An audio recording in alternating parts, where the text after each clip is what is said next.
మనం మిథున రాశి వారి ఫలితాలు తెలుసుకుందాం. మిథున రాశి మృగశిర నక్షత్రం 3-4 పాదాలు, ఆరుద్ర నక్షత్రం 4 పాదాలు, పునరుసు నక్షత్రం 1, 2, 3 పాదాలు మిథున రాశి.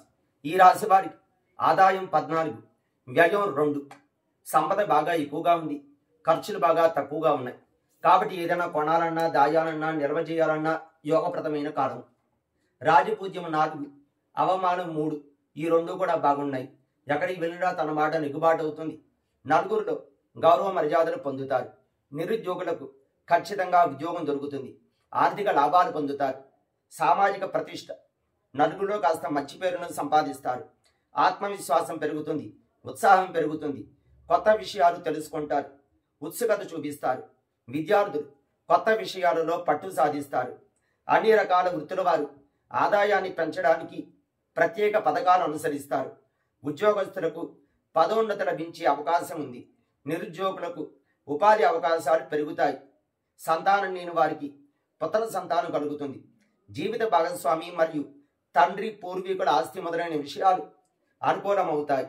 ఆధ్యాత్మికత పెరుగుతుంది. సంవత్సరం మధ్యలో కొంత మేరకు అయోమయ మానసిక స్థితి నెలకొని ఉంటుంది. వీరి స్వభావంలో సహనం మరింత స్థిరత్వాన్ని పెంచుతుంది. ఆర్థిక పరిస్థితి బలంగా ఉంటుంది. ఆదాయ మార్గాలు పెరిగే అవకాశం ఉంది. ఉద్యోగస్తులకు వృత్తి ఉద్యోగాలలో గుర్తింపు లభిస్తుంది. వ్యాపారంలో విపరీతమైన లాభాలు వచ్చే అవకాశం ఉంది. విద్యార్థులు విద్యలో విజయం సాధిస్తారు. రాజకీయాలతో సంబంధం ఉన్న వ్యక్తుల సామాజిక ప్రతిష్టత పెరుగుతుంది. ఈ రాశి వారికి ముఖ వర్చస్సు పెరిగి ప్రత్యేక ఆకర్షణ ఉంటుంది.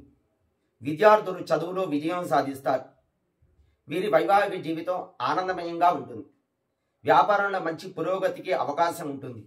ధార్మిక కార్యక్రమాల్లో ఎక్కువగా పాల్గొంటారు. ధన సంబంధపరమైన ఇబ్బందులను, సమస్యలను అధిగమిస్తారు. డిసెంబర్ నెలలో స్వల్ప ఆరోగ్య సమస్యలకు గురి అవుతారు. మరియు వ్యాపారంలో కొద్దిపాటి ఒడిదుడుకులు కలుగుతాయి. వీరికి శని సంచారం వలన కోరికలన్నీ కూడా నెరవేరుతాయి. చేసే పనులన్నీ కూడా విజయవంతమవుతాయి. కృషి, పట్టుదల మరియు సాధన మొదలగు అంశాల వల్ల జీవితంలో ఉన్నత స్థానాలు అధిరోహిస్తారు. అధికారాలు పొందుతారు. ఖర్చులు తగ్గుతాయి. ఉద్యోగస్తులు పై అధికారులతో అన్యోన్యంగా ఉంటారు. వారి గౌరవ మర్యాదలు పొందుతారు. తల్లిదండ్రులు అనారోగ్యానికి గురయ్యే అవకాశం ఉంది. కాబట్టి వారి ఆరోగ్యం విషయంలో జాగ్రత్తగా ఉండాలి. జీవిత భాగస్వామితో మంచి సంబంధాన్ని కొనసాగిస్తూ ఉంటారు. సంతానం ఉన్నత విద్య పొందుతారు. వారసత్వంగా సంక్రమించవలసిన ఆస్తి దక్కుతుంది. మాటలు అదుపులో ఉంచుకోవడం మంచిది. కొంచెం నోటి దురుసుతనం వలన ఎదుటి వారితో సత్సంబంధాలు దెబ్బతినే అవకాశం ఉంది. కాబట్టి జాగ్రత్తగా ఉండాలి. సంతానానికి వివాహాది శుభయోగాలు కలుగుతాయి. కుటుంబంతో ఆనందంగా గడుపుతారు. తండ్రి తరపు వారితో సంబంధ బాంధవ్యాలు పెంచుకుంటారు. తీర్థయాత్రలకు ఎక్కువగా వెళ్తారు. వ్యాపారస్తులకు భాగస్వామ్య వ్యాపారాలు కలిసి వస్తాయి. ఉమ్మడి వ్యాపారాలు కలిసి వస్తాయి. వీరికి ధైర్యము మరియు పరాక్రమం పెరుగుతుంది. చేసే పనిని పూర్తి నిజాయితీతో మరియు కష్టపడి చేస్తారు. ధార్మిక కార్యక్రమాల్లో ఎక్కువగా పాల్గొంటారు. ఆనందాలు అనుభవిస్తారు. గురు ధ్యాన శ్లోకాలు అంటే గురువుకు సంబంధించిన శ్లోకాలు కానీ మంత్రాలు కానీ పఠించినా యోగప్రదంగా ఉంటుంది. వీరికి అదృష్ట సంఖ్య 5. గురువారం వీరికి యోగప్రదంగా ఉంటుంది. శివారాధన, బృహస్పతి ఆరాధన చేసినా వీరికి యోగప్రదంగా ఉంటుంది.